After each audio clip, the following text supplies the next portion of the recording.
시원한 바다가 있는 도시 부산입니다. 해녀들의 물질이 한창인데요. 이게 뭐예요, 어머님? 이게 어부라, 어부.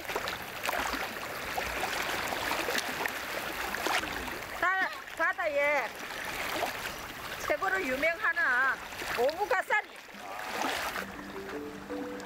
한천의 원료가 되는 우뭇가사리입니다. 주로 바닷속 바위에 붙어 살죠.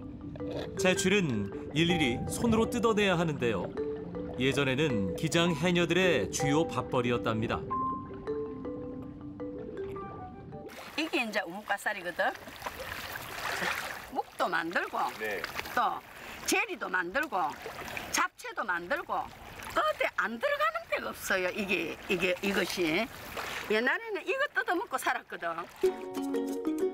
그야말로 팔방미인이죠. 이반초.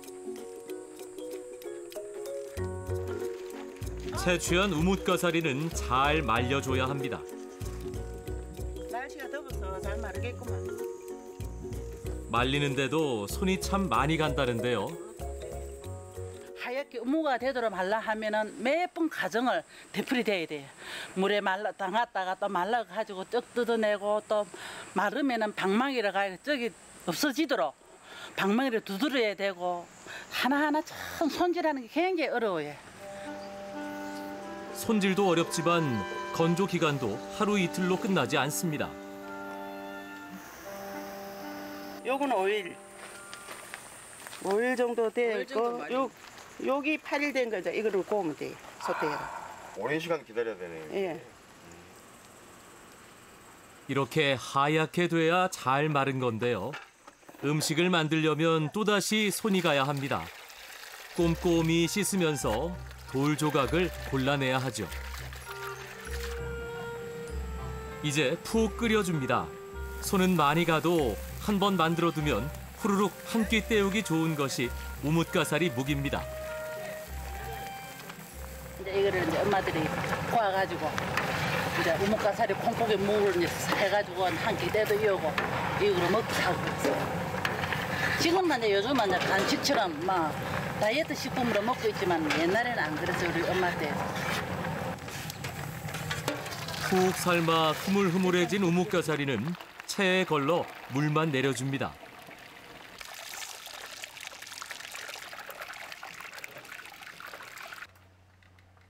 손이 가는 일은 다 끝났습니다. 이제 굳기를 기다리기만 하면 됩니다. 물을 거르고 남은 찌꺼기엔 된장을 넣고 다시 끓입니다. 여기에 게맛살과 다진 채소 그리고 방아잎을 넣어줍니다. 방아잎 쌈내를 잡아주려고 방아잎. 방아잎 많이 드시네요, 그러면? 우리 부산에는 방아잎을 많이 먹어요. 고추가 있습니다. 고춧가루를 넣어 매콤한 맛까지 살린 뒤 푹 끓여주면 기장 특유의 우무가 완성됩니다. 속을 뜬 거는 깔끔한 맛으로 먹고 요거는 이제 여러 가지 양념이 들어갔기 때문에 요거는 요거대로 맛이 있고 그렇습니다. 한 가지 특징이 다 있습니다. 우뭇가사리 묵과 찌꺼기로 만든 기장 우무. 생김새가 많이 다르죠? 매끌매끌 쏙 넘어가는 맛으로 먹는 것이 우뭇가사리 묵이라면 기장 우무는 이것저것 씹히는 맛이 별미랍니다. 이거 묵 좀 내려주게. 우리 힘들어가 못하겠다. 네, 알겠습니다. 우뭇가사리 묵을 체에 꾹 눌러줍니다. 나온다. 콩국에 면 만드는 거예요 지금. 우무만 쉽게 말해도 우무국수. 우무국수요? 우무국수. 모양이 꼭 예, 국수 투명한 가루처럼 면발 보이잖아요. 같습니다. 섞어 놓으니까. 콩국이를 한 그릇씩 먹어요. 합시다. 예. 우뭇가사리 묵은 콩국에 말아 후루룩 마시는 게 제격입니다.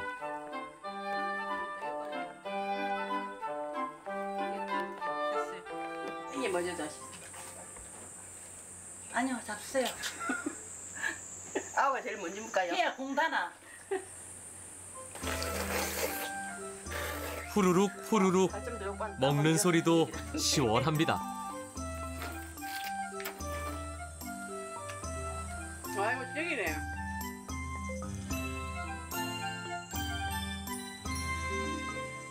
하나만 하면 될게. 우뭇가사리 묵은 콩국과 궁합이 제일 잘 맞는다지만 아삭한 채소를 넣고 무쳐도 제맛이 납니다. 그런데 이때 주의할 점이 있습니다. 살살 버무려서 그래 같이 야채가 같이 버무리면 우뭇가사리가 뭉개져 버려요. 그 야채부터 먼저 넣어가지고 양념을 넣어가지고 버무리다가 그다음에 이제 우뭇가사리를 넣어가지고 버무리면 마무리하면 되는 겁니다. 새콤한 양념에 탱글탱글한 묵, 아삭아삭 채소가 더해지니 여름 입맛을 딱 잡아주겠죠.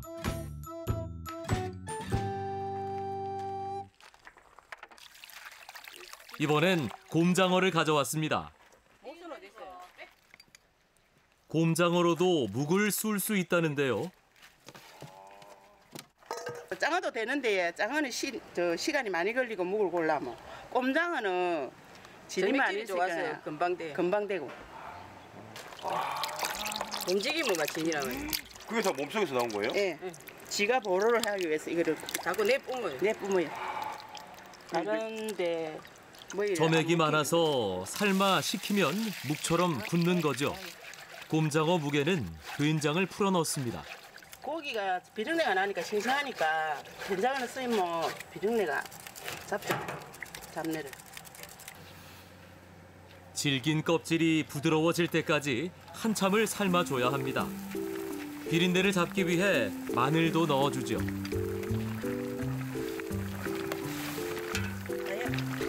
파프리카와 매콤한 고추를 넣고 계속 끓여주면 곰장어 껍질 묵이 완성됩니다.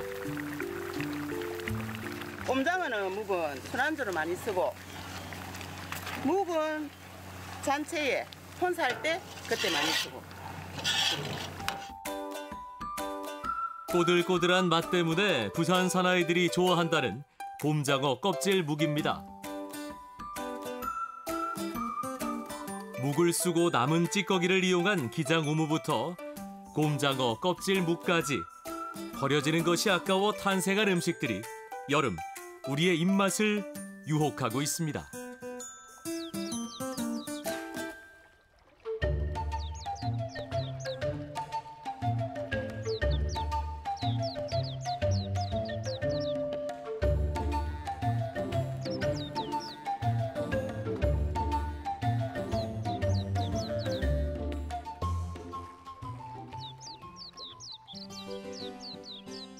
남한에서 가장 길게 흐르는 물줄기 낙동강. 경상도를 흐르는 낙동강 물길 중 약 3분의 2가 창녕 땅을 지나갑니다. 창녕에서 빼놓을 수 없는 것이 양파입니다. 1950년대에 대규모로 양파를 재배하기 시작해 양파 시배지로 알려져 있죠.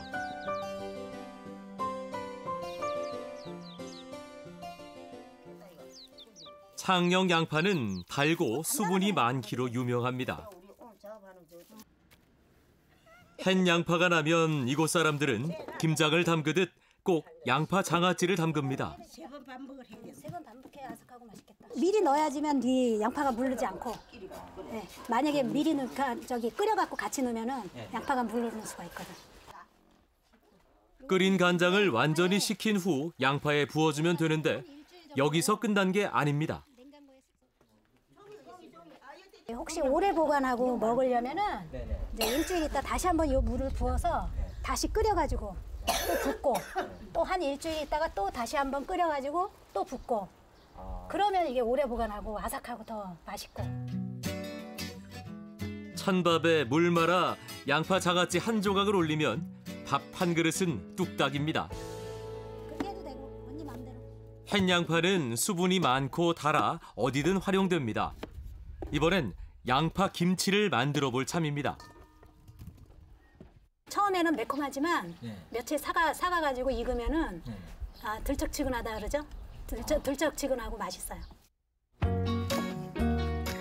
단맛이 많이 나는 창녕의 양파는 따로 매운맛을 제거하지 않아도 돼 김치를 담는 데 제격입니다. 겉절이 담그듯 부추와 고춧가루, 마늘을 넣고 무쳐내면 되죠. 예. 서울에 살았을 때는 이거 사실 몰랐는데 창녕에 이사 와서 살다 보니까 어른들한테 그 주위 또 이웃분들 해 드시는 거 보고 그리고 저도 모르게 이제 살다 보니까 배워지더라고요.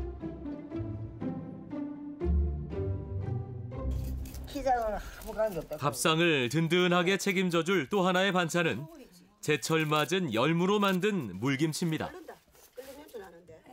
저기 그 냉동에 또 면하고 국수도 또 걔가 태안 묻고 썬거리 또 보리밥 해갖고 보리밥 해갖고 이거 비비 먹으면 얼마나 맛있어요. 물김치 된장 보고 끼지 갖고. 열무 물김치에도 양파를 듬뿍 갈아 넣습니다. 여기 사람들 양파 사랑이 보통이 아닌 것 같죠? 질리기는 양파 안 질리. 양파는 맨날 먹어도 뭐 맛이 있고. 안 질리지. 이댁 열무김치의 또 하나의 특징은 바로 이 산초입니다. 이 아랫지방에는 산초를 넣어서 해먹는 그 습관들이 있거든요.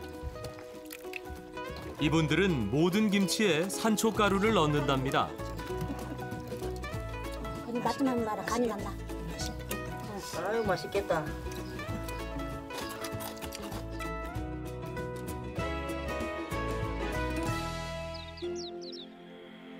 낙동강에는 특별한 길이 있습니다. 자연 풍광이 아름다운 곳으로 손꼽히는 남지 개비리 길입니다. 개비리는 물가라는 뜻의 개와 벼랑을 이루는 비리에서 나온 말로 물가에 있는 벼랑길을 의미합니다. 창녕엔 이런 개비리길이 4군데나 있죠.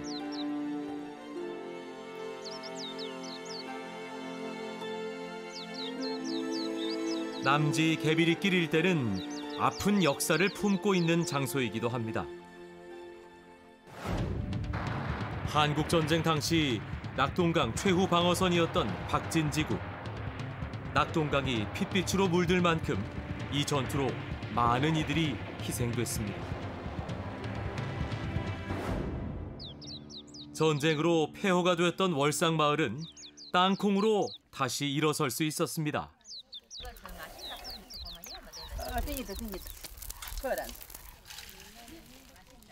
척박한 낙동강 모래땅에서 잘 자라준 땅콩은 마을 살림에 큰 보탬이 돼주었죠. 지금처럼 이렇게 해가지고 요런 걸 요래 먼저 요걸 까가 먹어. 이래 먹으면 아무 맛있어요. 아니겠다. 뭐가래 요거. 그래도 그거 집마들이도 맛있어. 그 타작할 때 우리가 가면은 막 할아버지들이 이래 꼬가지고 우리 제 이래 막 불질러 갖고 이래 꼬가고 뭐라 하면 이래 참 지금처럼 이래 둘러 앉았어. 그래 이래 까가 먹고 입이 시커매갖고. 그런 식으로 해가.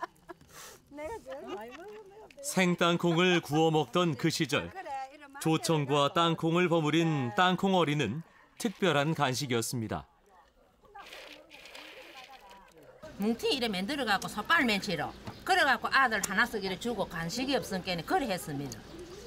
그네는 뭐 촌에 뭐 천지 뭐 가게가 있나. 형님 전에 그랬다 이가. 그래 안 하고는 뭐 아들도 아들 줄 게 있나. 금시하에 손이 뜨겁다. 혀를 녹이는 단맛에 엄마 뒤를 졸졸 쫓아가며 얻어냈던 땅콩어리. 아이들에겐 더할 나위 없이 귀한 먹거리였죠. 지난 시절 팍팍한 살림은 고스란히 먹거리로 전해져 내려왔습니다. 지금은 쌀가루를 섞어 고구마떡을 만들지만 쌀이 귀했던 시절엔 조 또는 수수가루를 넣었습니다.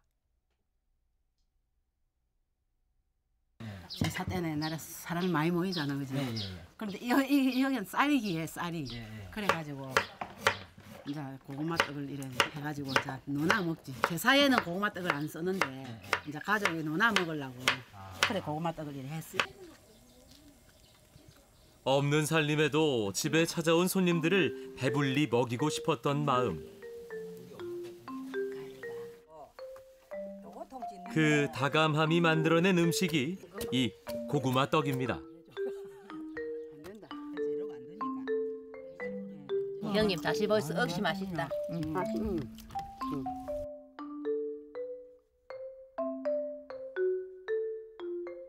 수십 년 세월, 기억과 추억으로 음식의 명맥이 이어져 왔습니다. 안 그러면 잘 안 돼. 땅콩은 껍데기 채 까네요. 예, 껍질을 여야 굿이다. 아, 고소한 맛. 예, 이거 안 그러면 불화가 까봐도 되는데 이리 시커만. 이 껍질가 있어야 콩이 죽이 굿이. 오래전부터 월상마을에선 쌀과 땅콩 가루를 섞어 끓인 땅콩죽을 영양식으로 애용해 왔습니다. 그냥 넣으면 멀거니 안 어울려. 그러니까 이렇게 주물러 가지고 이래가 넣어 가지고 매매 끓여야 맛이 있지. 전쟁과 가난을 겪은 숱한 세월 동안 땅콩죽은 몸과 마음을 위로해준 고마운 한 끼였습니다. 그 많던 땅콩밭은 사라지고 없지만 음식은 잊혀지지 않았습니다.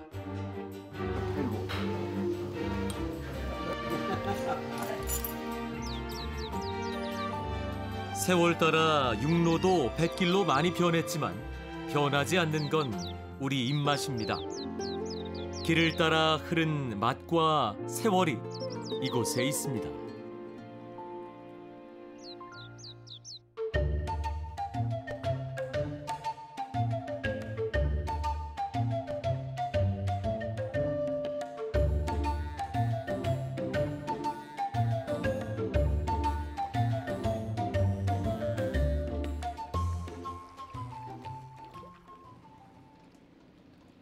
영덕의 축산항은 대게로 유명한 곳입니다. 대게잡이가 끝나고 여름이 시작되면 그때부터 바다는 해녀들의 차지입니다.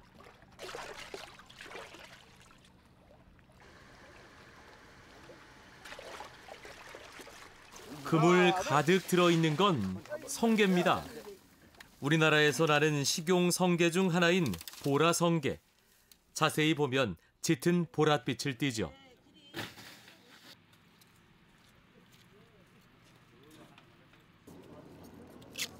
물질을 끝낸 해녀들이 이번엔 성게를 까느라 바쁩니다. 칼로 몸통을 반으로 자르면 안에 노란 속이 나오는데요. 보통 성게알이라고 부르지만 사실은 난소와 정소를 품고 있는 생식소입니다. 일일이 손으로 껍질을 까고 속을 꺼내야 하죠.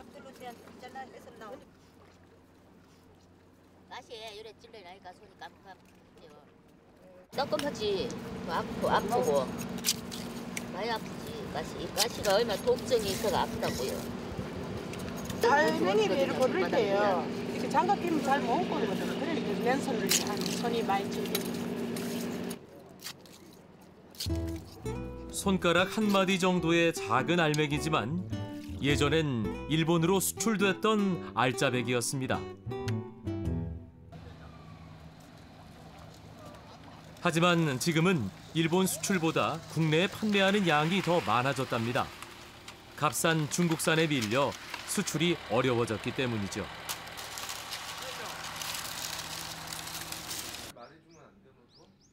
어부들의 밥상에도 요즘은 성게가 제법 흔하게 오르곤 한답니다.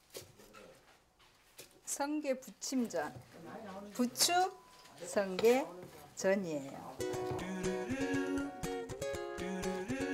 성게를 가장 맛있게 먹는 방법은 전으로 먹는 거랍니다. 반죽 위에 성게소를 듬뿍 올려주는데요. 부추가 느끼함을 잡아주기 때문에 부드럽고 달콤한 성게 맛을 제대로 느낄 수 있답니다. 성게 한 마리에서 나오는 양을 생각하면 웬만해선 엄두도 못 낼 호사로운 음식입니다.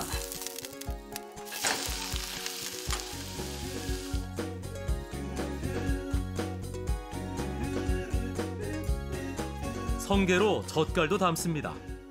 이거 다른 양념 필요 없어요. 소금만 들어가면 되거든요. 왕소금하고.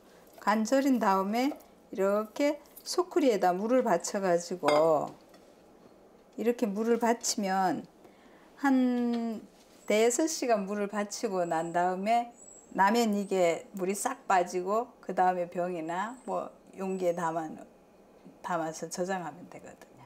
이쪽 사람들은 거의 성게 하시는 분들은 거의 이런 식으로 이제 이런 식으로 해가지고 젓갈 담아 먹지.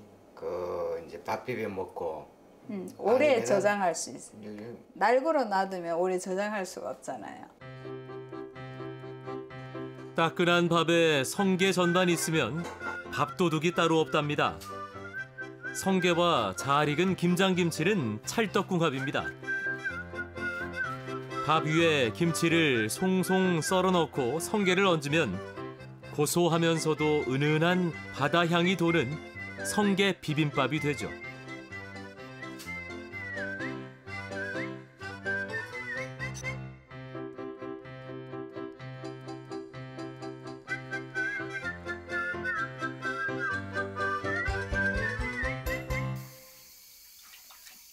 성게만큼이나 인기가 많은 건 해삼입니다. 바다의 인삼이라는 이름처럼 내장까지 버릴 게 없는 별미인데요.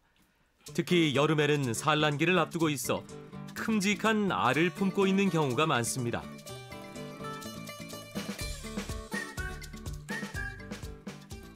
해삼알이에요, 이게. 해삼알. 그것도 먹어요? 먹죠. 너무 맛있는데요. 이거 좀 많으면, 양이 많으면 찜해서도 먹을 수 있고. 다 잡수. 다 잡수. 요거 좀 짭짤하면서도 요거도 그 뒷맛이 아삭하네요. 이번엔 남편이 요리 실력을 뽐낼 차례입니다. 바다에서 터득한 솜씨죠. 남편이 해야죠. 난 잘 안 해요, 물에는. 물에는 이제 주로 이제 내 입에 이제 맞춰가지고 제가 해가 먹지. 본인 입맛에 맞춰서 하니까. 뜨거운 물을 붓는 것도 남편의 비법입니다. 빨리 건져요. 해삼을 뜨거운 물에 살짝 데뜨려야 진이 안 나요. 부드러워지고. 살짝 데쳐 부들부들해진 해삼에 성게와 멍게를 함께 담습니다. 그 위에 초고추장 양념 국물을 부어주면 물회가 완성됩니다. 더위마저 반가울 만큼 시원한 동해안의 여름 별미입니다.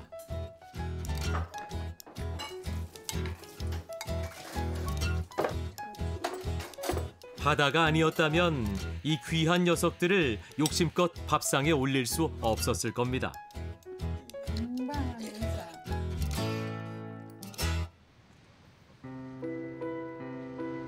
본격적으로 멍게 수확철을 맞은 통영입니다.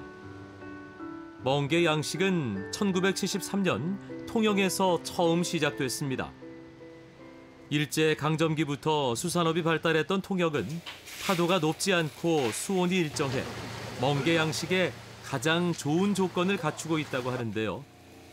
양식 멍게의 70%가 이곳에서 생산되고 있습니다.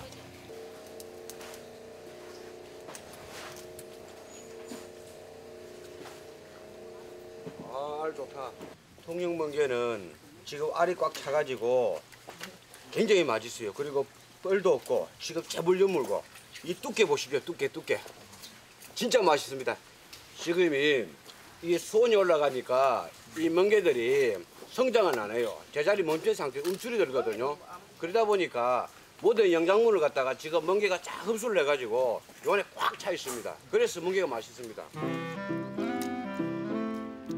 멍게를 공짜 안주 정도로 생각하는 사람도 많지만 통영에선 어엿한 밥상의 주인공입니다.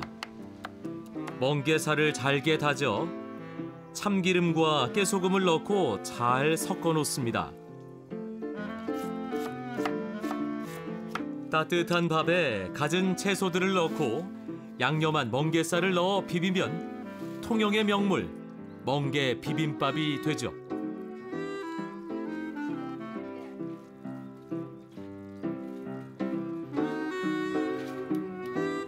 멍게로 된장국도 끓입니다. 통영에선 국물 맛을 낼 때 미더덕처럼 멍게를 넣어 끓이는데요. 국물이 아주 시원해진답니다. 멍게 된장국 끓이면 멍게가 들어가서 향이 있어서 더 맛있어요. 독특한 향기를 가진 방아잎은 경상도 사람들이 즐겨 먹는 채소입니다.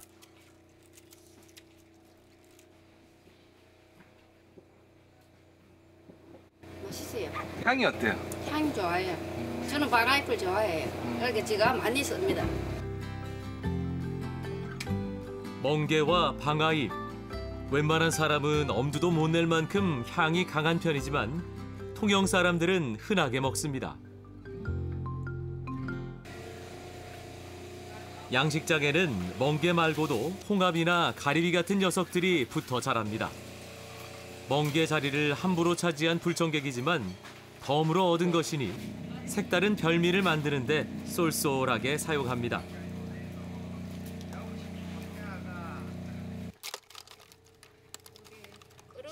물 안 붓고요. 이것만 삶으면 이 자체에서 물이 생기게는 그냥 삶아요.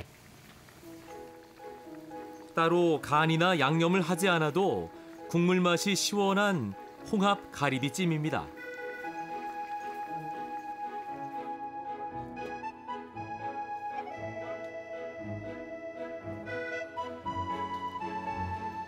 매번 끼니 때마다 먹지만 질리지 않는다는 바다의 맛.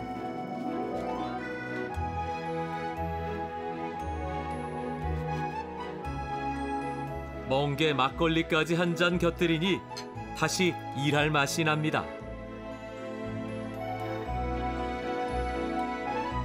한바탕 장맛비가 지나야 눈부신 여름이 찾아오겠죠. 그 뜨거운 날을 기다리며 오늘도 바다는 맛을 키워내고 있습니다.